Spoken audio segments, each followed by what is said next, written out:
Hello' বন্ধুসকল, যদি আপুনি ইউনিএছবিআইটো ব্যৱহাৰ কৰে আৰু ইউনিএছবিআইটো ব্যৱহাৰ কৰি কেন্দ্ৰীয় বিদ্যালয়ৰ ফিজ অনলাইন পে'মেণ্ট কৰিব বিচাৰে, তেতিয়াহ'লে কেনেকৈ কৰিব পাৰিব? যদি আপুনি জানিব বিচাৰিছে, চাই থাকক এই ভিডিঅ'টো শেষলৈ। আমি এই টপিকটোৰ ওপৰতে কথা পাতিবলৈ গৈ আছোঁ। নমস্কাৰ বন্ধুসকল, মই প্ৰণৱ আৰু স্বাগতম জনাইছোঁ মোৰ ইউটিউব চেনেল ডিজি ৱৰ্ক অসমলৈ। বন্ধুসকল, প্ৰথমতে আমি ইউনিএছবিআইত লগইন হৈ যাম আৰু আগৰ প্ৰচেছখিনি ষ্টেপ বাই ষ্টেপ দেখুৱাম। বন্ধুসকল, আপোনালোকে দেখা পাইছে আমি এতিয়া ইউনিএছবিআই মোবাইল এপটো অ'পেন কৰি লৈছোঁ। আৰু ইউনিএছবিআই মোবাইল এপটো অ'পেন হোৱাৰ পাছতে আপোনাৰ 6 ডিজিটৰ যিটো এমপিন আছে সেইটো ভৰাই আপোনাৰ একাউণ্টত লগইন হৈ যাওক। আমি আমাৰ একাউণ্টত লগইন হৈ যাওঁ। এতিয়া আপুনি দেখা পাব আমি আমাৰ একাউণ্টত লগইন হৈ গৈছোঁ। ইয়াত একাউণ্টৰ ডেছবৰ্ডটো এনেকুৱা ধৰণে দেখা পোৱা যাব।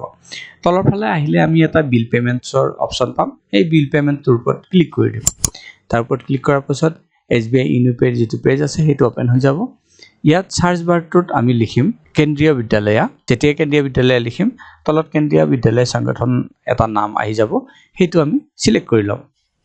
কেন্দ্ৰীয় বিদ্যালয় সংগঠন চিলেক্ট কৰাৰ পাছতে এই পেজটোত আপুনি চাব পাৰে ইয়াত ষ্টুডেণ্ট ID আৰু ডেট অফ বাৰ্থ এই দুটা খোজা হৈছে। ষ্টুডেণ্ট ইউনিক ID, এটা কেন্দ্ৰীয় বিদ্যালয়ৰ ছাত্ৰ ছাত্ৰীসকলৰ এটা ষ্টুডেণ্ট ইউনিক ID থাকে, সেইটো ইয়াত এণ্টাৰ কৰিব লাগিব। আৰু ডেট অফ বাৰ্থটো লিখিব লাগিব ডে মান্থ ইয়াৰ এই ফৰ্মেটটোত লিখিব লাগিব। এতিয়া এইখিনি আমি ইয়াত ভৰাই লওঁ। এই দুটা ডিটেইলছ আমি ইয়াত ভৰালোঁ। তাৰপিছত প্ৰচিডৰ ওপৰত ক্লিক কৰি দিছোঁ। প্ৰচিডৰ ওপৰত ক্লিক কৰাৰ পাছত ষ্টুডেণ্টৰ নাম, ষ্টুডেণ্টৰ কিমান বিল ডিউজ আছে, সেইবিলাক ইয়াত দেখা পোৱা যাব। তললৈ আহিলে পুৰা ডিটেইলছে পাব। এতিয়া একেবাৰে তললৈ গুচি যাম পেজটো, আৰু ইয়াত আপোনাৰ একাউণ্ট নম্বৰটো যিটো SBI একাউণ্ট নম্বৰ হয়, যাৰ পৰা পইচাটো কটা হ'ব সেইটো দেখুওৱা হ'ব। আৰু তাৰ তলতে ৰিকুৱেষ্ট OTPৰ এটা অপশ্যন পাব, তাৰ ওপৰত ক্লিক কৰি দিয়ক। ৰিকুৱেষ্ট OTPৰ ওপৰত ক্লিক কৰাৰ পাছত OTP এটা আপোনাৰ ৰেজিষ্টাৰ্ড মোবাইল নম্বৰ যিটো SBIৰ লগত লিংক আছে সেইটোত গুচি যাব। সেই OTPটো ইয়াত ভৰাই ভেৰিফাই OTP কৰি দিম। OTPটো ভেৰিফাই হোৱাৰ পাছত এই পেজটোলৈ আহিব। ইয়াত পে' নাওৰ এটা বুটাম পাম, সেইটোৰ ওপৰত ক্লিক কৰি দিম। পে' নাও বুটামটোৰ ওপৰত ক্লিক কৰি দিয়াৰ লগে লগে ইয়াত আপুনি এটা মেছেজ দেখা পাব, পে'মেণ্ট প্ৰচিডেড ছাকচেছফুলি, মানে আপোনাৰ পে'মেণ্টটো ছাকচেছফুলি হৈ গৈছে। আৰু তলৰ ফালে যদি চাই আপুনি আপোনাৰ পে'মেণ্ট ডিটেইলছ পাব, ট্ৰেনজেকশ্যন ডিটেইলছ পাব। ইয়াতে সকলোবিলাক ডিটেইলছ আপুনি পাব।